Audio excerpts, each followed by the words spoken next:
जो ये करालखई है ये तकरीबन 400 चूल्हा है। इन लोगों को हो गया रोड के पीछे तकरीबन 8-10 साल। जब रोड के कागज़ आगे से लाए, तो पहुँचाए गांदरबल में। तो शुक्रिया हम डीसी साहब का भी करते हैं कि इस हुकूमत का भी करते हैं कि इन्होंने रोड का मसला हल किया। जब कागज़ एसयू साहब के पास पहुँचे तो वहाँ कागज़ को तकरीबन 4 महीने हो गया कागज़ वहाँ रुका हुआ है। ठे ठेकेदार को कहते हैं कि वो कहता है आज कल तक करते-करते आज ठेकेदार कहता है भाई अभी देते नहीं हम क्या करेंगे इसका? तो इसलिए हमारा इस हम गुज़ारिश करते हैं एसपी साहब को कि हमारा ये कागज़ ठेकेदार साहब को दिया जाए, ताकि हम गरीब लोगों को भी या अगर मुलाज़िम होते तो इन्होंने पहले से वो रोड दी होती। मगर यहाँ गरीब लोग बसते हैं, कोई मुलाज़िम नहीं है, कुछ नहीं है, अपनी मज़दूरी करते हैं, उनके लिए चलने का रास्ता नहीं है, कुछ नहीं है, इसलिए लोग चल रहे हैं। जब वो रोड आज नहीं होगी फिर कब होगी? इसलिए हम मेहरबानी करते हैं कि एसपी साहब को कि ये कागज़ का मसला जो है, ये हल करें ताकि इन लोगों को भी कुछ ना कुछ रास्ता का बंदोबस्त हो जाएगा। तो बस हमारी गुज़ारिश यही है। मेरा नाम लतीफ़ खटाना है। मैं करालखनी का रहने वाला हूँ। हल्का मेरा हमारा हाइन पालपुरा है।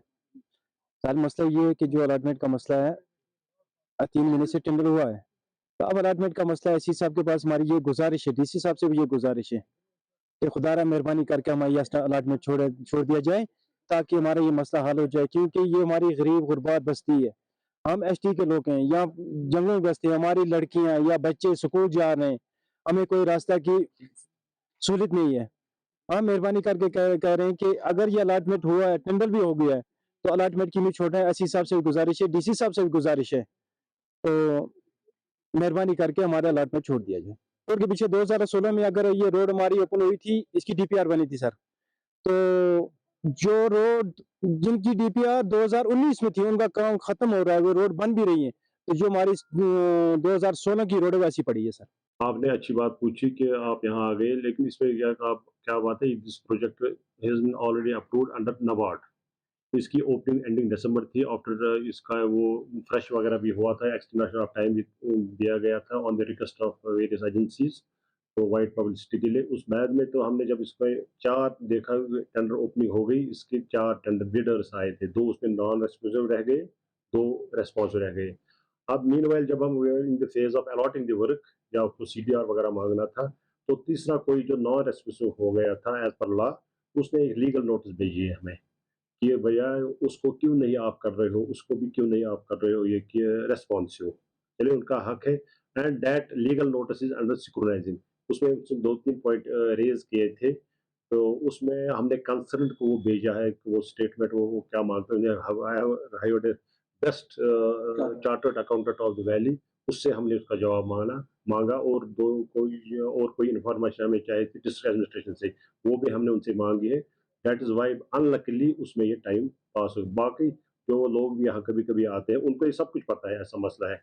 लेकिन फिर भी आपके पास आते हैं, चलो डेमोक्रेटिक राइट है, कोई बात नहीं, वो टेक्निकल इश्यू आ रहा है। May be it may take a couple of days और वीक, विदिन वीक्स। वैसे भी अभी काम उसमें शुरू नहीं हो सकता था, क्योंकि मौसम भी खराब है, और प्लस वो वर्क जो अलॉट होने वाले हैं, it is to be completed within 3 years as per the guideline of NABARD. बाकी वी एश्योर यू काम अच्छे से होगा।